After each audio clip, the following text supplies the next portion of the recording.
കഴിഞ്ഞ ദിവസം ബിജെപി നേതാവ് പി.സി. ജോർജ് നടത്തിയ സ്ത്രീവിരുദ്ധ പരാമർശത്തിൽ സംസ്ഥാന വനിതാ കമ്മീഷൻ കേസെടുത്തു. എം.എസ്.എഫ് സംസ്ഥാന സെക്രട്ടറി റുമൈസ റഫീഖിന്റെ പരാതിയിലാണ് കമ്മീഷൻ കേസെടുത്തത്. കോഴിക്കോട് നടന്ന എൻ.ഡി.എ തെരഞ്ഞെടുപ്പ് കൺവെൻഷനിലാണ് മാഹിയിലെ സ്ത്രീകളെ അപമാനിച്ചുകൊണ്ട് പി.സി. ജോർജ് വിവാദ പരാമർശം നടത്തിയത്. തെരഞ്ഞെടുപ്പ് പ്രചാരണത്തിന്റെ ഭാഗമായി കോഴിക്കോട് വെച്ച് നടത്തിയ പ്രസംഗത്തിലാണ് ഒരു പ്രദേശത്തെ സ്ത്രീകളെ മുഴുവൻ അപമാനിക്കുന്ന തരത്തിൽ പി.സി. ജോർജ് സംസാരിച്ചത്. മാഹിയിലെ സ്ത്രീകളെ ഒന്നടങ്കം മോശമാക്കി ചിത്രീകരിക്കുന്ന തരത്തിലായിരുന്നു ജോർജിന്റെ പ്രസംഗം. മാഹിയുടെ റോഡുകളിലൂടെ രാത്രി സമയത്ത് സഞ്ചരിക്കാൻ കഴിയുമായിരുന്നില്ലെന്ന തരത്തിൽ ഒരു പ്രദേശത്തെ അപമാനിക്കുന്ന വിധം നടത്തിയ പ്രസംഗത്തിനെതിരെയാണ് റുമൈസ് റഫീഖ് വനിതാ കമ്മീഷനെ സമീപിച്ചത്. അടിസ്ഥാനരഹിതമായി ഒരു പ്രദേശത്തെ മനുഷ്യരെ അപമാനിക്കുന്ന വിധമുള്ള പ്രസംഗം അംഗീകരിക്കാൻ കഴിയില്ലെന്ന് റുമൈസ് റഫീഖ് തന്റെ പരാതിയിൽ പറയുന്നു.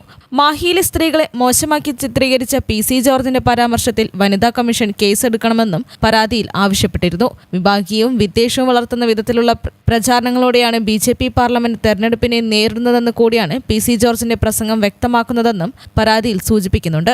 അതേസമയം മാഹി കൂടുതൽ സുന്ദരമായി എന്നത് മാത്രമാണ് താൻ ഉദ്ദേശിച്ചതെന്നും മറിച്ച് ആർക്കെങ്കിലും തോന്നുകയോ മാനസിക വിഷമമുണ്ടാക്കുകയോ ചെയ്തിട്ടുണ്ടെങ്കിൽ അതിൽ ഖേദം പ്രകടിപ്പിക്കുന്നുവെന്നും പി.സി. ജോർജ് പിന്നീട് ഫേസ്ബുക്കിൽ കുറിച്ചിരുന്നു. News bureau, Kozhikode.